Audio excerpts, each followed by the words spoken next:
guys, it's me, and today's video is about muscaria and Hypotonic Acid in the panther cap and the Amanita muscaria. And we'll be going through, is it safe? Is it, like, does it have medicinal uses even? What's its side effects?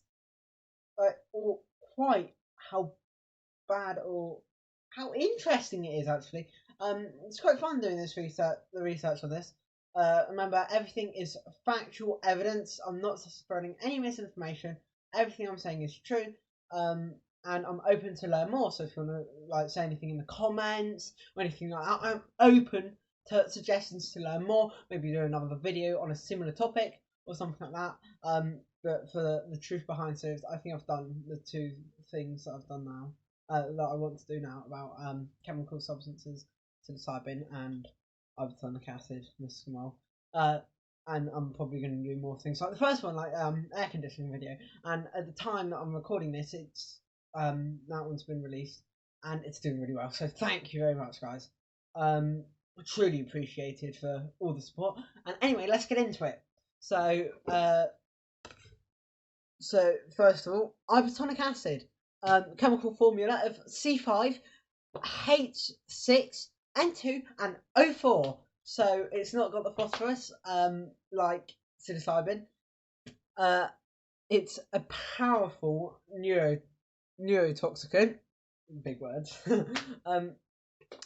which I think that's a brain affecting toxin.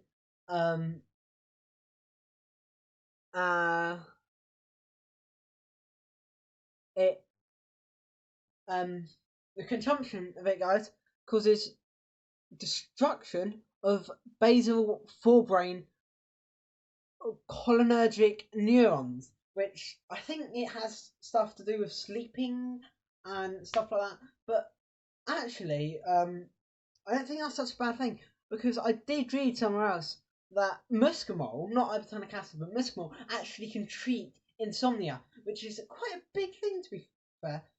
Insomnia is like problem sleeping, like can't get sleep, or just lack of sleep.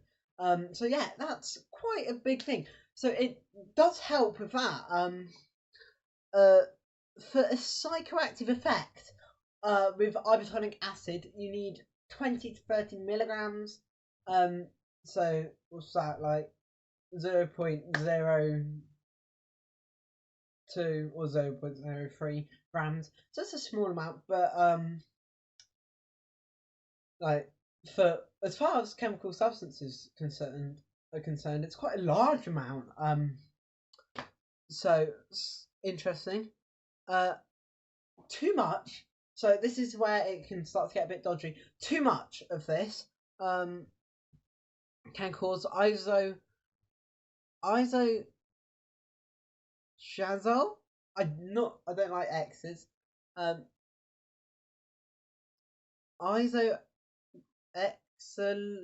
Exazole. I don't know. I've put it up on screen, but poisoning. So I didn't like the symptom sound from the research, but it didn't seem like the nicest thing. You don't really want to get it. So like, you've got to balance it out. It does have more of bad side effects than psilocybin, we found out did. So yeah, there's differences that maybe ain't so good there. Also, neither muscimol or Hypotonic Acid have a known lethal dose. So maybe it's high. Maybe they've just not done research on that. Maybe because it's not such a largely used thing. Even though later on we'll find out that it has been sold more since the having psilocybin made illegal. But yeah, so now we're on to muscimol. What's muscimol? It's a majorly psychoactive substance with the chemical formula of C4, H6, N2, O2.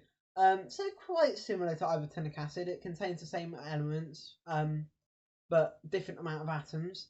So yeah, it's an antagonist of the GABAA receptor, which means it can damage and it's not good for that receptor. I'm not sure what it was.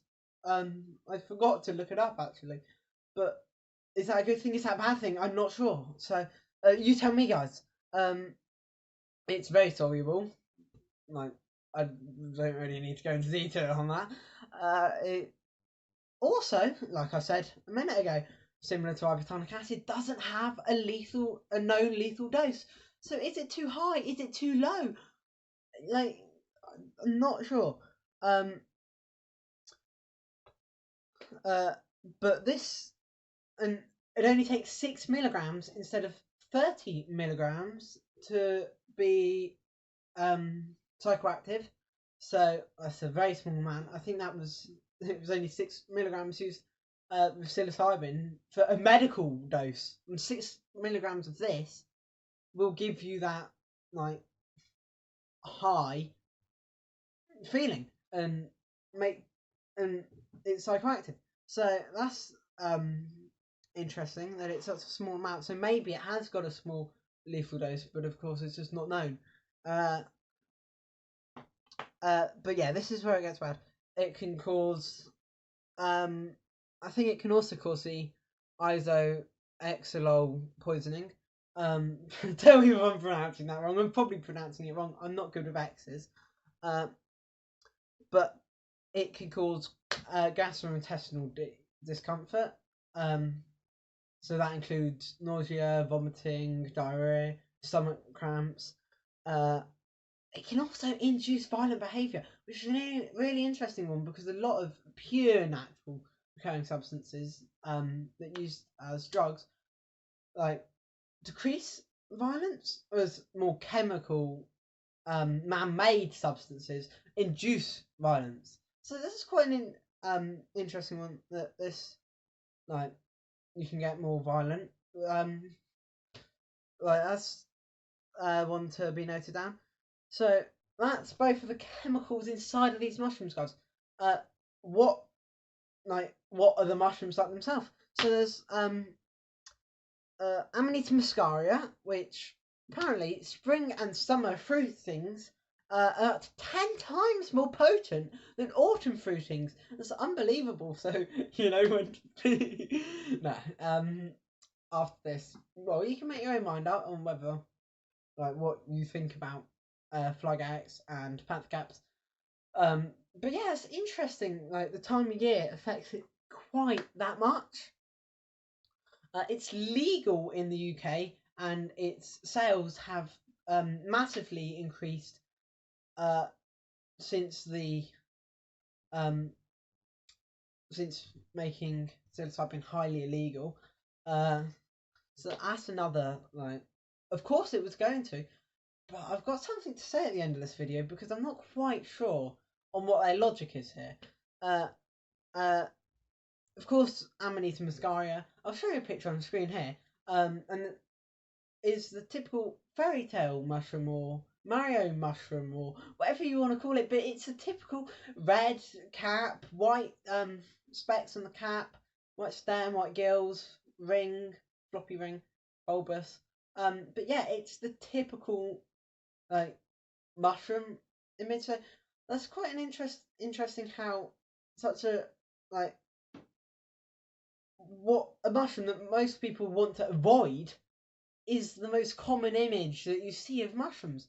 And then it's also the reason why Santa's reindeer fly, in that, why they made it that way.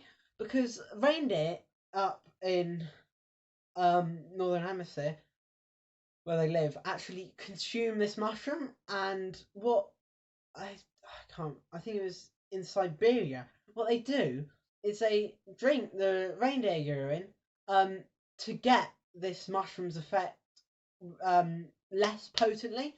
So it's quite an interesting little fact there. And how lots of myths and magic has come of this mushroom. So it's quite important when it comes to more folklore as well, which that's things to note down. Oh yeah, I didn't say this, but like I said earlier, bad side effects that might include gastrointestinal discomfort, violent behaviour. It can also, in a large enough amount, cause coma. Cause you to go into coma. So it's like you want to be careful. You don't want to have too much. A mushroom, like an entire mushroom, and that would just be way, way like too much. Especially like if it's spring or summer instead of autumn. Like, and then of course, it's got healing benefits, which actually surprised me. A couple of these, I didn't think it would have them. It's such as, of course, it's used to treat insomnia, which is a good thing.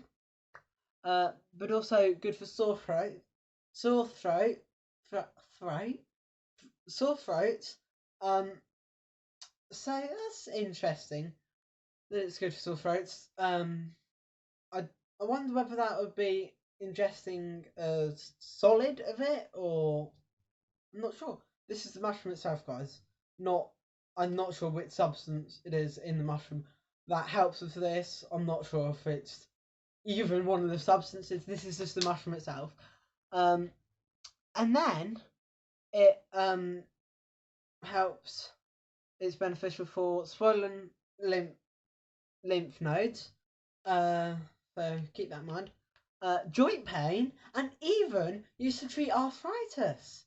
It didn't specify whether it was rheumatoid or osteoarthritis, but there's still a lot of things there that it can be used for in the right amount, which is quite amazing, really.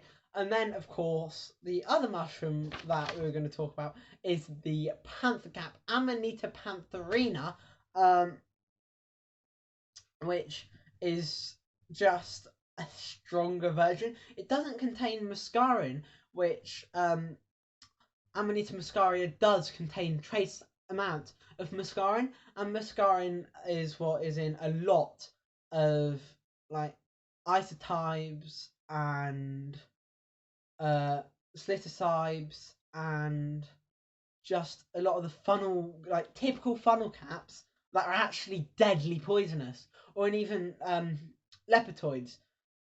They also contain muscarin, and it's a horrible substance. But panther caps don't contain muscarin, but they do have a lot higher and a lot more lethal amounts of hypotonic acid, ibotenic acid, and muscimol. So they're like it's best to stay away from them. I've always been told that until recently that panther caps are deadly poisonous. Stay away. But fly agarics are in small amounts actually hallucinogenic. So even if it says poisonous, it's not quite right. But in conclusion, do you think it's worth it? Do you to use it? Maybe it's small amounts for health benefits, as we saw about the insomnia, joint pain. But you'd probably rather use the Amanita muscaria than the Amanita pantherina, or maybe just the substances that help that instead of using the actual trace amounts of mushroom. But then, what I thought was, why are these? I know in some countries like Holland or Netherlands, they're actually illegal. They were made illegal a few years ago, but maybe in even more countries. I'm not quite sure on the law basis of this, but in the UK it's legal. Psilocybin is illegal, but psilocybin has been proved to be safe and like to like to treat mental illnesses. As this, it says it can treat joint pain, but it's not like a big thing. I've not heard of that before. I've heard of the insomnia, the treating insomnia, but I've not heard about the treating joint pain. And there's other things to treat insomnia, like chamomile and stuff like that, that is a lot safer and can probably work better. But this is legal, and this is potentially a lot more dangerous than psilocybin. So is it really like good? Like, should psilocybin be legal and this be illegal? Should they both be legal? Should they both be illegal? It's I can't make these decisions. And what are your guys' opinions? You can't make the decisions, but you can have opinions on it. So tell me, explain. What do you think? Okay. Anyway, thank you so much for watching today's video. It's truly appreciated. Thanks for all the support. And yeah, see you guys in the next one. Goodbye.